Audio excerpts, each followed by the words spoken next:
À l'aube de cette année 2026, le paysage financier mondial présente une complexité remarquable. Si l'horizon s'éclaircit progressivement sur le front de l'inflation, de nouveaux défis politiques et une transformation technologique sans précédent redéfinissent les règles du jeu pour les investisseurs. Le premier moteur de cette année réside dans l'évolution de la politique monétaire des banques centrales. Après une période prolongée de taux d'intérêt élevés destinés à combattre l'inflation, la Réserve fédérale américaine amorce un virage vers une posture plus accommodante. En décembre 2025, le FOMC a abaissé le taux directeur à une fourchette de 3,5 à 3,75% après, après trois baisses consécutives au cours de l'année. Donc les analystes anticipent une hausse des baisses supplémentaires en 2026 avec l'objectif d'atteindre un taux neutre aux alentours enfin pas aux alentours, mais proche des 3%. Pour l'économie réelle, ce contexte représente une bouffée d'oxygène.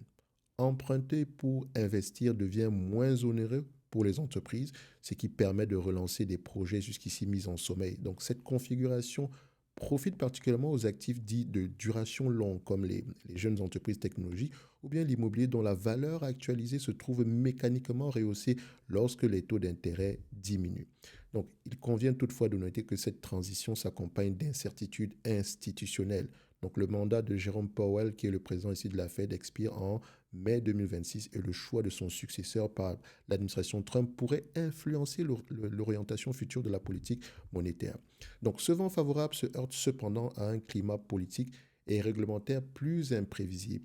Sous l'impulsion de l'administration Trump, une nouvelle approche commerciale marquée par des droits de douane substantiels crée un environnement économique à double tranchant. Donc le taux tarifaire moyen sur les importations a considérablement augmenté, passant de 2,5% avant les mesures de Liberation Day à plus de 15% à la fin 2025. Donc, les analystes de Tax Policy Center estiment que ces tarifs représentent une charge moyenne d'environ 2 100 $ par ménage américain en 2026.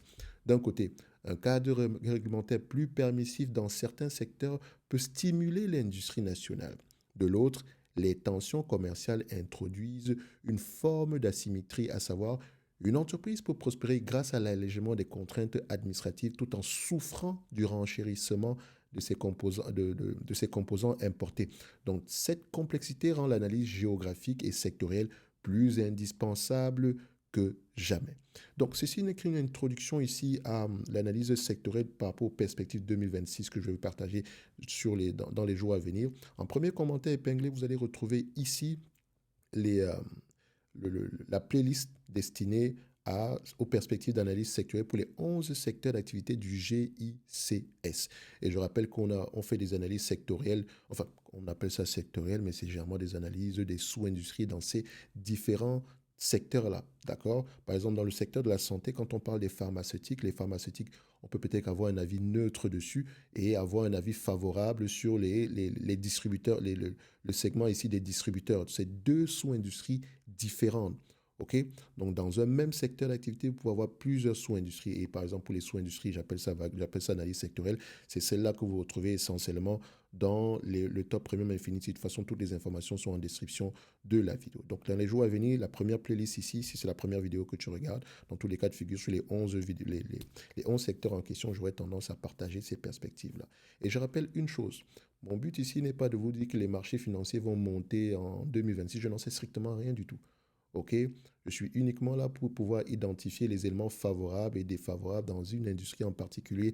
Qu'est-ce que je dois surveiller et comment est-ce que je devrais me comporter par rapport à telle ou telle industrie? C'est ce qu'on fait généralement dans nos analyses sectorielles. OK? C'est essentiellement ça le but. Et je rappelle toujours que même dans un secteur en difficulté, on peut trouver des opportunités d'investissement. Ça veut tout simplement dire ici qu'on va avoir tendance à être un tout petit peu plus, disons, on sera un tout petit peu plus demandant au niveau ici de la valorisation, par exemple. Mais comme d'habitude, on va sélectionner uniquement les meilleurs morceaux, OK?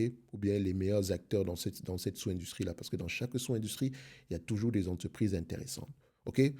Fermons la parenthèse. Donc, la Cour suprême des États-Unis examine actuellement la légalité des tarifs imposés en vertu de l'International Emergency Economic Power Act et une décision est attendue prochainement.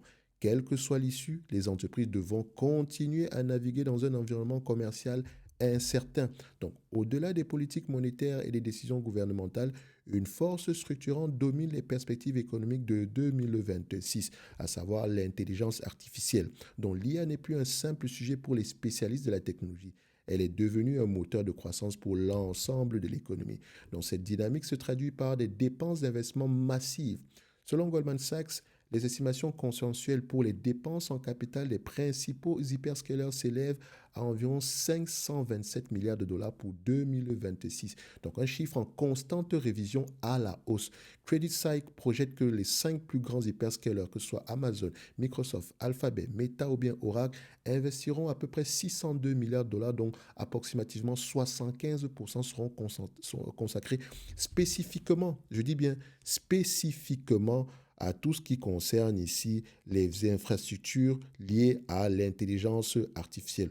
On parle ici à peu près de près de plus de 450 milliards par là, uniquement pour l'infrastructure IA. Donc les géants du numérique construisent des centres de données à une vitesse record, entraînant dans leur sillage une explosion de la demande pour l'ensemble de l'infrastructure matérielle. J'ai bien dit infrastructure matérielle. Cette vague d'investissement bénéficie aux fabricants de semi-conducteurs, à savoir qui sont à peu près les cerveaux de l'IA, aux fournisseurs d'équipements électriques nécessaires pour alimenter des infrastructures, ainsi qu'aux entreprises spécialisées dans les systèmes de refroidissement et de stockage indispensables au maintien de la performance des systèmes.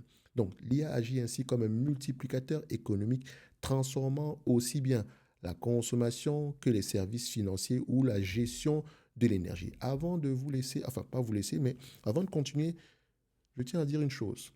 Je suis absolument optimiste sur les logiciels. Pour moi, l'IA ne va pas tuer les logiciels. Pour ceux qui ont eu tendance à aller sur les acteurs du secteur d'activité ici, dans le segment des logiciels, sur les derniers mois, la tendance, personne n'a peur de l'IA. Au contraire, ça sera plutôt un plus.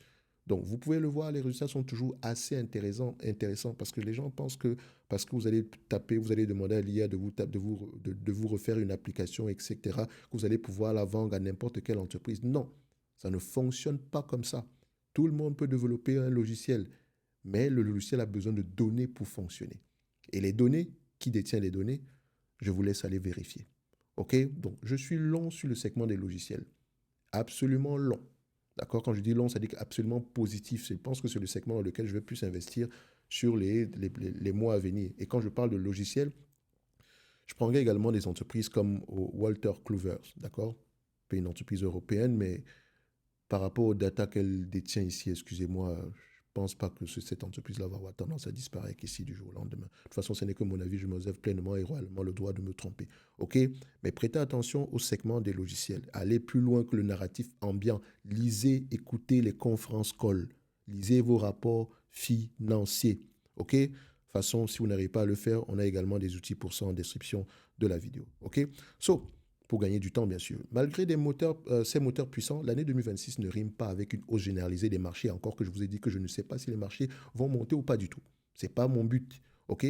Nous entrons dans une phase de forte dispersion des performances où l'écart entre les gagnants et les perdants se creuse de manière spectaculaire, parfois au sein d'un même secteur d'activité.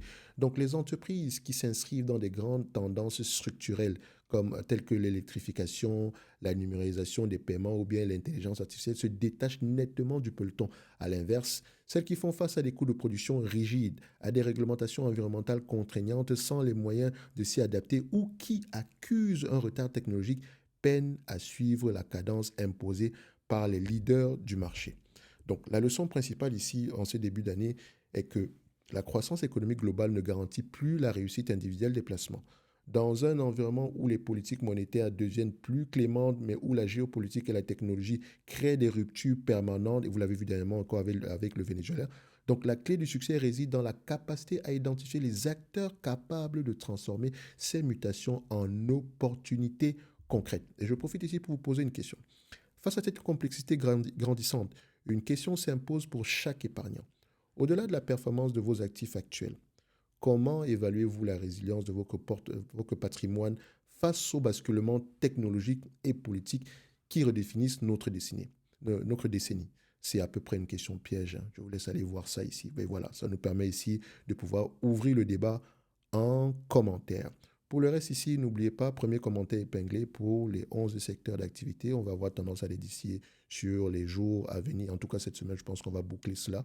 Et pour ceux qui sont dans le top Premier Infinity, à chaque fois que je parlerai ici d'un secteur d'activité, sachez que la sous-industrie est déjà complète dans vos différents, sur la plateforme qu'on utilise ici, nous, d'accord, pour tous les abonnés du top Premium Infinity. Je pense qu'on va commencer par le secteur de la finance ici, qui sera à peu près le premier secteur qu'on verra de façon à la suite de cette vidéo. C'est le premier secteur d'activité que je vais avoir tendance à mentionner, parce que c'est généralement le premier secteur qui publie les résultats financiers. Donc, ça vous permettra ici d'aller vous-même vérifier les tendances actuelles. Parce que comme je dis toujours, je n'invente rien du tout. D'accord?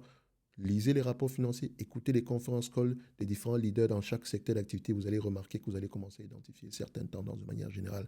Ça ne va pas venir instinctivement, mais ça vient avec le temps. Bon, moi, je suis un passionné, donc peut-être ici, je peux avoir une certaine méthodologie ici pour avoir l'information assez rapidement. Mais de manière générale, ici, c'est à peu près comme ça qu'on procède pour faire une analyse sectorielle. On ne va pas demander à l'IA de dire que fais-moi une analyse sectorielle de la sous-industrie, nanani, nanana. Non, il faut lire, écouter les conférences calls, les mettre ensemble.